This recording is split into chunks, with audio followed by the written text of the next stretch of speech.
Electrochemical cell.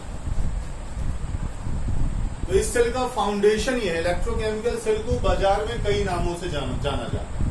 It is also called galvanic cell, voltaic cell, Daniell cell, कई नामों से जाना जाता है। डेनियल सेल का बहुत अच्छा एग्जांपल हमारे पास जिंक सल्फेट, कॉपर सल्फेट की सेल है। तो पहली चीज की इसके बारे में आप सुन लो कि इस तरह की सेल में chemical energy change into electrical energy. तो इसका फाउंडेशन क्या है? Chemical energy change into electrical energy. Chemical energy electrical energy में चेंज हो जाए। Chemical energy change into electrical energy. और दूसरी लाइन ये है कि we have so many examples of this electrochemical cell. It is also known as galvanic cell, voltaic cell या Daniell cell. इन तमाम नामों से ये जानी जाए। ठीक है, अब ये है क्या?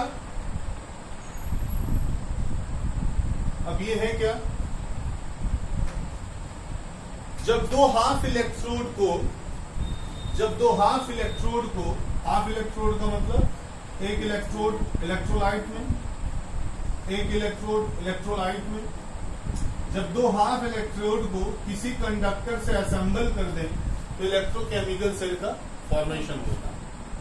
किसी दो हाफ इलेक्ट्रोड, एक ऑब्वियस एनोड होगा और एक कैथोड होगा। तो दो हाफ सेल को आपस में असेंबल कर दें तो इलेक्ट्रोकेमिकल सेल तैयार हो जाती है।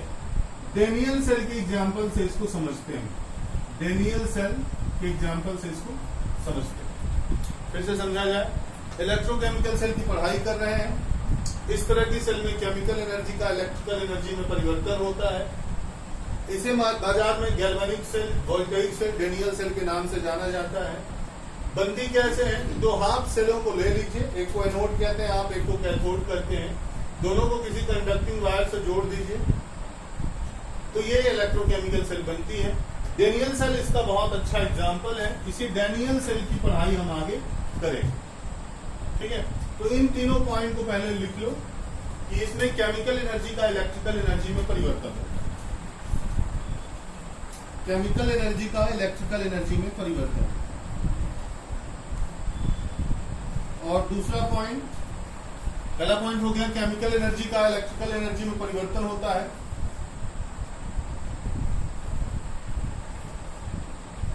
और दूसरा पॉइंट लिखो, also known as galvanic cell. Also known as galvanic cell या डेनियल सेल या voltaic cell. Galvanic, voltaic, Daniell, इन तमाम नामों से इसको जाना जाता है। Galvanic cell, voltaic cell, Daniell cell, तमाम नामों से इसको जाना जाता है।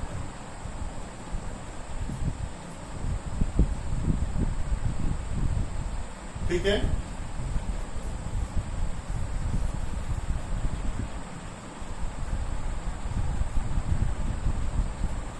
इस पिक्चर को बना लो और लिख लो two half cell assemble with each other. Two half cells learn हो रहा है।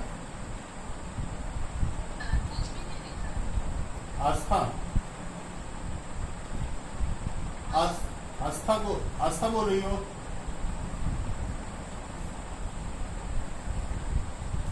थोड़ी सी बारिश यहाँ बहुत ज्यादा हुई है बेटा, हो सकता है कंजक्शन हो, कहीं पे दिक्कत हो। थोड़ा अपनी जगह चेंज करके देखो, बाकी मैं लेक्चर रिकॉर्ड करके भी तुमको भेज दूंगा। ठीक है, थोड़ी सी अपनी जगह चेंज करके देखो, अगल बगल बैठ के 2-4-5 मिनट में, और बाकी मैं लेक्चर रिकॉर्ड करके भी भेज रहा हूं। ठीक है, तो इसमें लिख लो कि two half cell assemble with conducting wire. 2 half cell assemble with conducting wire. Record हो रहा है ना lecture? 2 half cell assemble with conducting wire.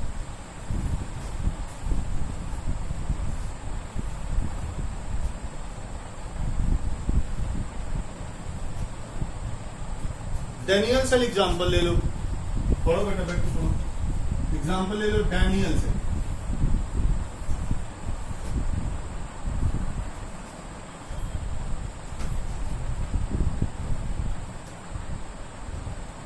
Daniell cell example लो।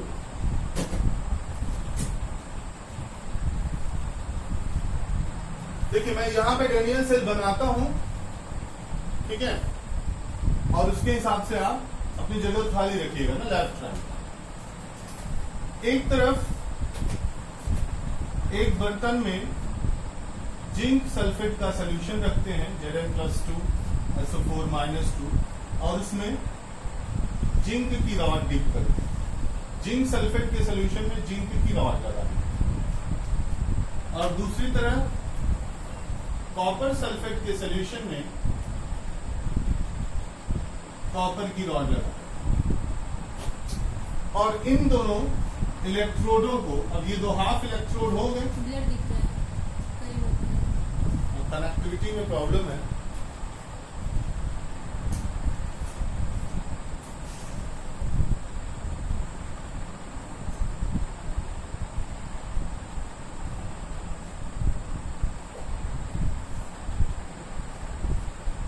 ठीक है, जिनको ब्लर दिख रहा है ना, देखिए वेट और स्किप मैं रिकॉर्ड करके भी भेज दूंगा। जिनको नहीं दिख रहा है ब्लर, वो सुनते रहें, या आवाज सुनाई दे रही तो आवाज सुनते रहो, बाकी रिकॉर्डेड वीडियो तुम्हें मिल जाएगी अर्ली मॉर्निंग तक, या 9-10 बजे तक भी, 10-11 बजे तक भी मिल जाएगी। यूट्यूब लिंक में शेयर कर दूंगा। जिनको ब्लर दिख रहा है, बोर्ड आवाज सुनाई दे रही है, अगर समझ में आ रहा है कुछ तो सुनते रहिए।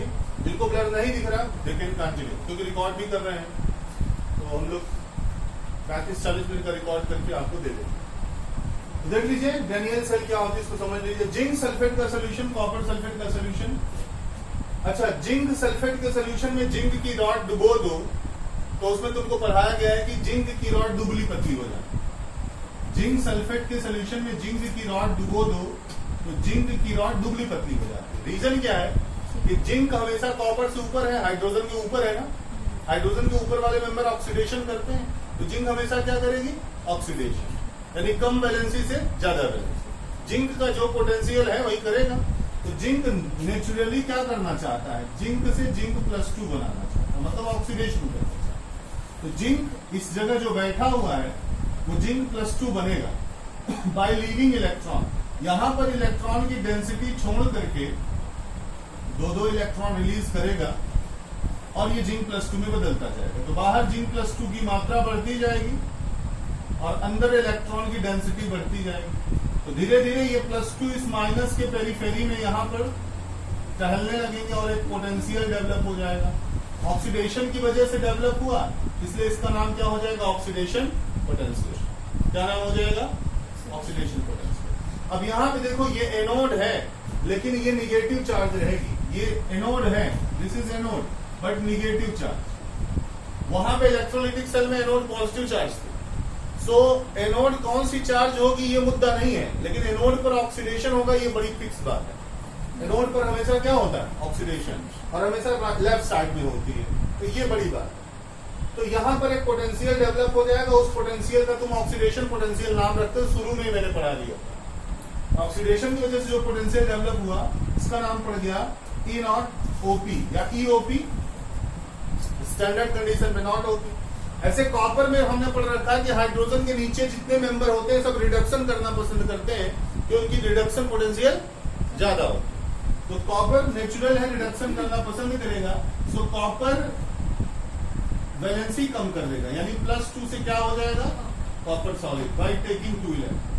तो ये कॉपर +2 जो है ना, ये जाके कॉपर की रॉड पे यहाँ पे बैठ जाएगा। यहाँ से इलेक्ट्रॉन लेगा, यहाँ से इलेक्ट्रॉन यूज करे, इसके ऊपर बैठ जाएगा। तो यहाँ से इलेक्ट्रॉन लेगा तो इसके अंदर प्लस चार्ज डेवलप हो जाएंगे, और कॉपर जाके इसके ऊपर बैठ जाएगा तो धीरे धीरे रॉड मोटी होती जाएगी और सल्फेट के आयन निगेटिव चार्ज इसकी पेरीफेरी पे फैल जाएगा, निगेटिव चार्ज। तो यहाँ जो पोटेंशियल हो जाएगा उसका नाम पड़ जाएगा ई नॉट आरपी या ई आरपी। तो बोलो ये निगेटिव डेंसिटी यहाँ पे बढ़ गई, पॉजिटिव डेंसिटी यहाँ पे बढ़ गई। निगेटिव चार्ज इलेक्ट्रॉन की डेंसिटी यहाँ ज्यादा हो गई, इलेक्ट्रॉन की डेंसिटी यहाँ कम हो गई। इलेक्ट्रॉन की प्रेजेंस पोटेंशियल कहलाती है। तो पोटेंशियल यहाँ ज्यादा हो गई, पोटेंशियल यहाँ कम हो गई। तो ज्यादा पोटेंशियल कम पोटेंशियल की तरफ जाती है तो आप इसको एक कंडक्टिंग वायर से गैल्वेनोमीटर में दिखाते हुए भेज सकते हैं। तो जब ये पोटेंशियल इलेक्ट्रॉन यहाँ से यहाँ फ्लो करेगा तो गैल्वेनोमीटर में डेविएशन होगा, प्रोटॉन उल्टा बहेगा। ठीक है, इलेक्ट्रॉन जब यहाँ से एनोड से कैथोड की तरफ जाएगा तो प्रोटॉन यानी करंट उल्टा आएगी, गैल्वेनोमीटर में डेविएशन आएगा, करंट पैदा होगी एम्पीयर के फॉर्म। समझ में आ रही बात? तो एक तरफ जिंक सल्फेट का सोल्यूशन है, एक तरफ कॉपर सल्फेट का सोल्यूशन है। उन दोनों सोल्यूशन की मदद से तुम करंट यहाँ पैदा करवा लिए और उस करंट का इस्तेमाल तुम बैटरी चलाने में, लाइट चलाने में, पंखा चलाने में यूज कर सकते हो। अब होता क्या है, अब देखो यहाँ पे समझो जरा सा, होता क्या है कि धीरे जैसे इस चैम्बर में क्या होने लगा कि जिंक टूट टूट करके बाहर आती जाएगी, प्लस की डेंसिटी यहाँ पर, माइनस की डेंसिटी यहाँ पर। एक समय आएगा जब प्लस माइनस आपस में इक्वल हो जाएगी। एक समय ऐसा आएगा जब प्लस की डेंसिटी और माइनस की डेंसिटी बराबर हो जाएगी, तो उस समय यहाँ का पोटेंशियल नील हो जाएगा। जब इक्वल डेंसिटी हो जाएगी और यहाँ भी इक्वल डेंसिटी हो जाएगी तो करंट का आना जाना खत्म हो जाएगा, स्टॉप हो जाएगा। तो इसकी न्यूट्रलिटी को बनाए रखने के लिए हम इसमें जैसे ये टूट यहाँ से टूट रहा है, निगेटिव चार्ज डेवलप कर रहा है, ऐसे ये यहाँ से जा रहा है, पॉजिटिव चार्ज डेवलप कर रहा है, ये न्यूट्रल हो रहा है, तो हम यहाँ निगेटिव चार्ज की संख्या बढ़ा देंगे, यहाँ पॉजिटिव चार्ज की संख्या बढ़ा देंगे। हम करते क्या है कि इस दोनों को हम एक यू ट्यूब से जोड़ देते हैं। इस दोनों बर्तन को हम एक यू टाइप की नली से, you tube, both container connected with the help of you tube bye U shape tube actually. तो यू टाइप की एक नली से जोड़ देते हैं। इसको हम सॉल्ट ब्रिज कहते हैं। क्या कहते हैं? Salt bridge. इस सॉल्ट ब्रिज में जितने स्ट्रॉन्ग सॉल्ट होते हैं, न्यूट्रल सॉल्ट जैसे NaCl, जैसे KNO3 है ना, जैसे NaNO3, तो जितने स्ट्रॉन्ग सॉल्ट होते हैं इसके अंदर हम डाल देते हैं। जैसे NaCl अगर डाल दिया तो Na+Cl- न्यूट्रल सॉल्ट है और स्ट्रॉन्ग सॉल्ट है। और एक काम करते हैं कि इसके अंदर, इसके दीवालों पर एक जेल पेस्ट कर देते हैं। दिस इज अगर जेली। क्या कहते हैं? अगर जेली। अगर एक जेली होती, रेड एल्गा होती, कैसी एल्गा होती है? रेड एल्गा होती है। अगर जेली, ये रेड एल्गा होती है, बहुत स्लिपरी नेचर की होती है, लैब में मिल जाएगी और 2 मिनट के अंदर ये जम जाती है। किसी ढक्कन में, किसी पॉज डिस्क में लीजिए और अगर रख दीजिए तो 2 मिनट के अंदर वो ट्रांसपेरेंट फॉर्म में बिल्कुल जम जाती और बहुत स्लिपरी होती। तो अगर जेल को यहाँ पर कोट कर दिया जाता है, जिससे ये जो आयन है ना, सोडियम+Cl- के, ये स्लिपरी रहे, मोबिलिटी इनकी तगड़ी रहे। तो अब क्या होगा कि जैसे माइनस यहाँ कम होता है तो Cl- दौड़ के चला आएगा और यहाँ प्लस कम होता है तो यानी प्लस दौड़ के चला जाएगा और फिर न्यूट्रलिटी को खराब कर देगा। जब न्यूट्रलिटी खराब होगी तो फिर और टूटना शुरू हो जाएंगे। तो धीरे धीरे जिंक की रॉड दुबली पतली होती जाएगी, कॉपर की रॉड मोटी तगड़ी होती जाएगी और ग्रेजुअली आप जिंक की रॉड, कॉपर की रॉड आप चाहे तो एक्सचेंज भी कर सकते हैं।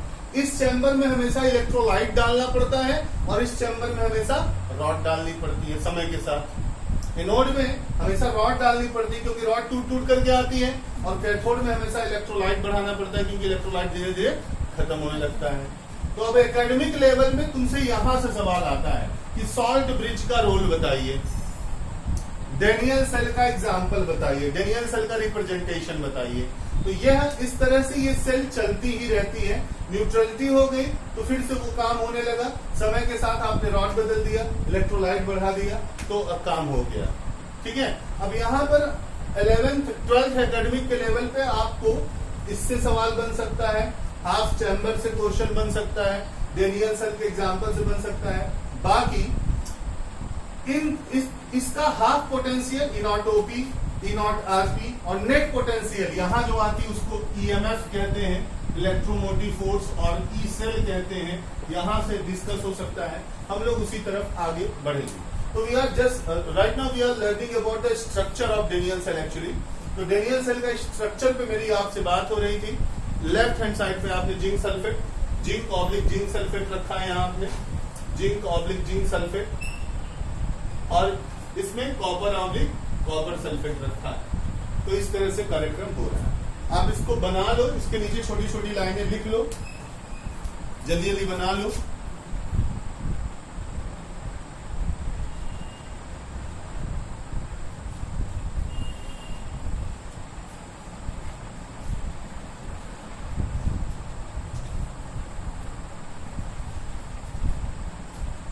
जो यहाँ पे बना पा रहे हो बना लो, बाकी मैं रिकॉर्ड भेजता हूँ तो उसमें आप पॉज करके बना लीजिए। ठीक है, मैं इसको पढ़ा देता हूँ। ठीक, लेक्चर भेजूंगा क्योंकि मौसम भी खराब है तो बहुत अच्छे से हो नहीं पाएगा, तो हम भेज देंगे। तो इसमें अब ये हो गई एनोड और वो हो गई कैथोड। ठीक है, यहां पर ई नॉट ओपी डिजाइन होती, यहाँ ई नॉट आरपी डिजाइन होती। ये हमेशा लेफ्ट हैंड साइड पे रहता है, ये हमेशा राइट हैंड साइड पे रहता है। ठीक है, इन दोनों को अलग करने के लिए एक ब्रिज का इस्तेमाल करते हैं, जिसका नाम है salt bridge. It is salt bridge. Clear हो गया? इसके अंदर न्यूट्रल सॉल्ट रखा जाता है, जैसे NaCl, KCl, NaNO3 etcetera etcetera. कोई दिक्कत नहीं है ना? तो चलो अब हम लोग सॉल्ट ब्रिज के बारे में थोड़ा सा सुनते हैं। लिखो salt bridge. Salt bridge, it is U-tube, it is U-tube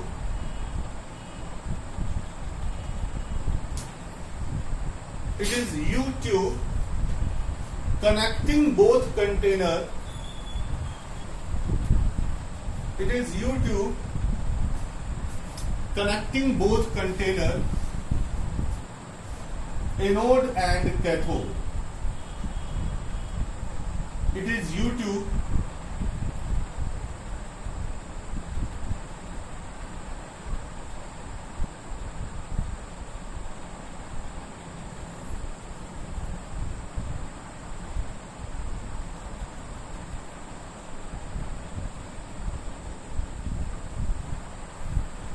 it is U-tube connecting both container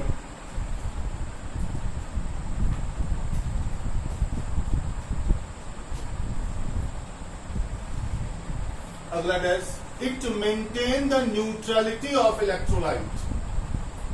it maintain the neutrality of electrolyte.